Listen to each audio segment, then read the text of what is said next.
Ya, Assalamualaikum warahmatullahi wabarakatuh. Puji syukur kehadirat Tuhan Yang Maha Esa yang telah melimpahkan rahmat dan karunia-Nya sehingga saya dapat menyelesaikan tugas ini. Saya mengucapkan terima kasih kepada Ibu R. Anggia Listianingrum selaku dosen saya, kepada semua pihak yang telah membagi sebagian pengetahuannya sehingga saya dapat menyelesaikan tugas ini. Tugas ini adalah tugas observasi mengenai permasalahan pendidikan yang ada di sebuah lembaga pendidikan. Untuk observasinya, saya melakukan observasi di sebuah lembaga yang ada di Kecamatan Pelemahan, Kabupaten Kediri. Oke, langsung saja ke pembahasan. Yang pertama, sistem pendidikan yang diterapkan di lembaga tersebut. Sistem pendidikan nasional adalah keseluruhan komponen pendidikan yang saling terkait secara terpadu untuk mencapai tujuan pendidikan nasional. Sistem pendidikan yang dilaksanakan di lembaga tersebut menggunakan sistem berupa terbuka akan teknologi dan perubahan, beragam dan efektif dalam pembagian waktu. Sistem yang diterapkan ini sudah efektif dan sesuai dengan sumber daya manusia yang dimilikinya, sehingga siswa atau peserta didik dapat menikmati proses belajar mengajar yang diterapkan di lembaga tersebut.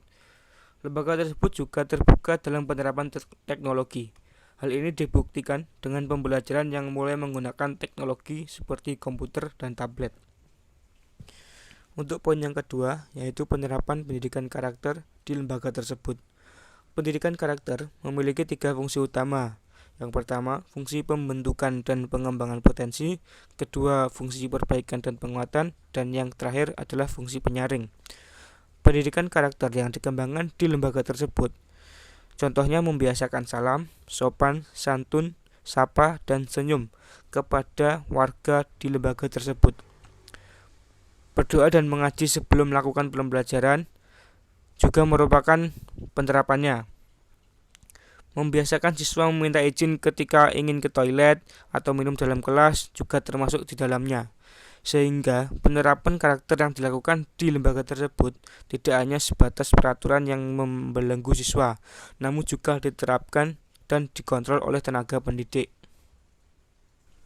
Untuk poin yang ketiga, yaitu penerapan pendidikan multikultural di lembaga tersebut. Pentingnya sifat bersatu dari beragam perbedaan harus dimiliki oleh setiap lembaga.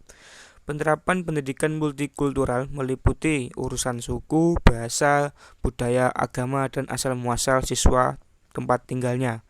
Namun untuk urusan agama, di lembaga ini hanya pemeluk agama Islam saja. Di sisi lain, peserta didik tetap diajarkan mengenai pentingnya toleransi sesama manusia. Tujuan pendidikan multikultural yang ditetapkan di lembaga ini adalah menciptakan percaya diri pada peserta didik, membentuk rasa empati, membangun pengetahuan, dan menanamkan nilai persatuan dan kesatuan untuk Indonesia. Untuk poin yang keempat, yaitu permasalahan dalam penerapan pendidikan karakter dan multikultural di lembaga tersebut. Setiap pembelajaran pasti terdapat permasalahan yang harus dievaluasi oleh semua pihak.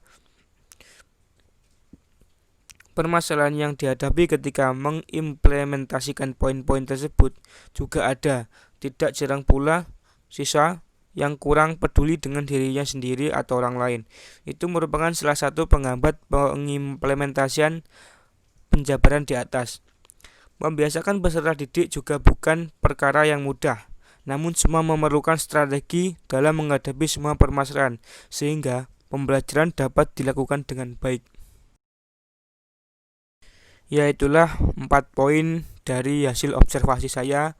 Demikian tugas ini saya buat, semoga bisa bermanfaat bagi semua pendengar, pembaca, khususnya bagi saya pribadi. Saya terbuka untuk segala kritik dan saran, silakan sampaikan kepada saya.